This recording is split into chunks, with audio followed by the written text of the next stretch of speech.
tailored programs at each stage of education, such as the undergraduate learning stage, the graduate research stage, the pre-startup founder stage, and a research and incubation stage. Let's examine these stages separately. A first step might be for OU to establish an innovation learning laboratory for first-year students to expose them to the basic elements of innovation beyond what they might have experienced in their formative and pre-college years. This would be done under the guidance of experienced mentors to include the following: a media-intensive design studio for student teams to present their creative ideas for problem solving, an innovation studio with a wall-to-ceiling whiteboard for students to craft visual images of their ideas. These representations would be captured digitally with wall-mounted cameras. A prototyping studio to transform their ideas into working prototypes using 3D printers and CAD software. An artisan and fabrication laboratory where students can obtain hands-on manufacturing experience in fabricating the item they have created. And a demonstration studio where students can test and assess their projects. For undergraduate students of all ranks and disciplines, OU might also consider offering a certificate program in innovation and entrepreneurship that would consist of around 4 courses to include a capstone course in their discipline. This certificate would appear on the student's transcript like a minor to represent additional academic achievement. It would also get the attention of recruiters.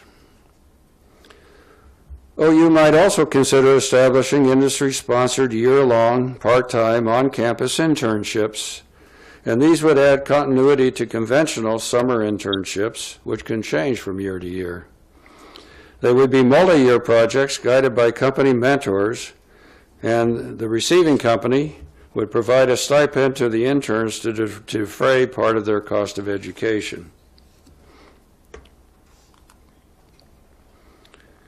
Going on to the graduate research stage, research collaborations and the free exchange of ideas among faculty and students can be a stimulus for identifying challenging problems and identifying new approaches for solving them.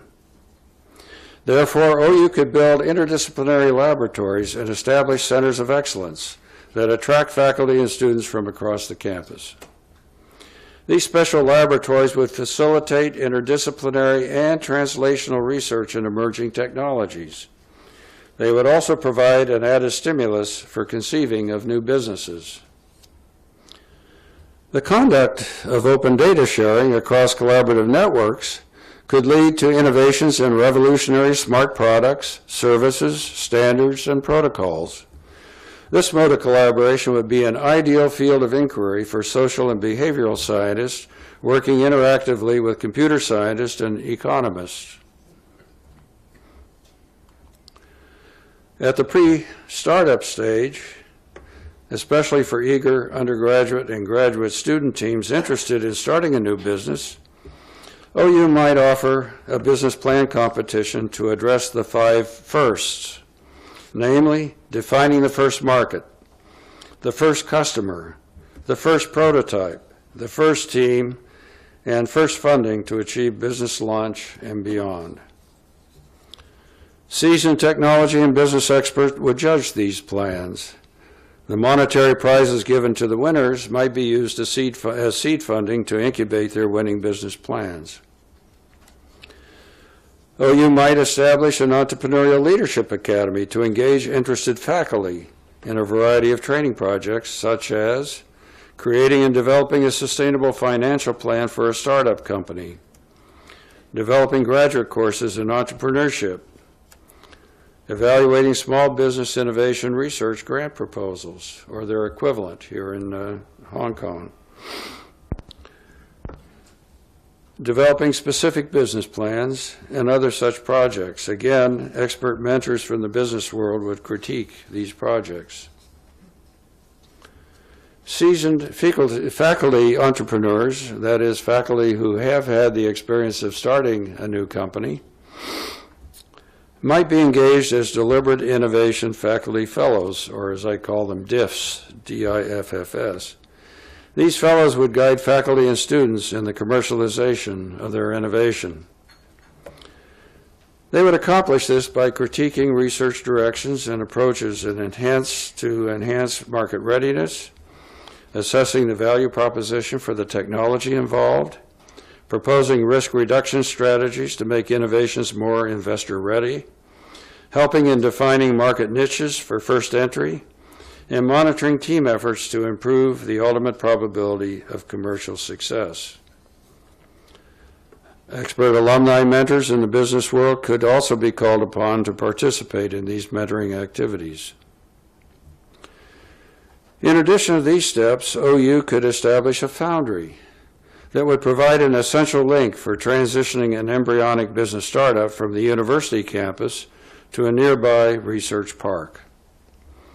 The foundry would house entrepreneurs in residence, legal staff, MBA students, and provide a window to the alumni network.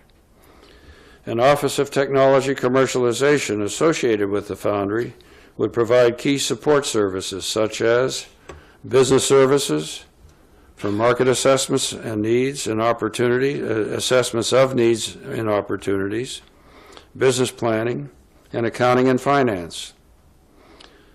Next, legal assistance for IP protection, license management, immigration assistance, and regulatory guidance. Next, other services might include assistance in finding seed funding, providing grant proposal writing assistance, and seeking technical guidance, incubation oversight, and education and training.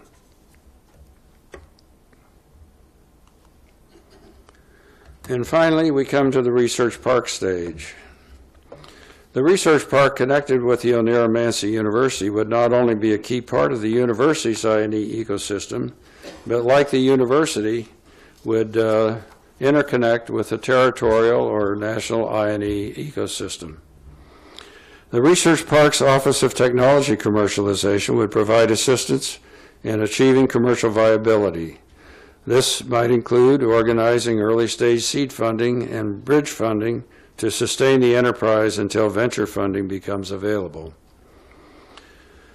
An added source of funding might be a student-managed venture fund to contribute to the first round of venture funding.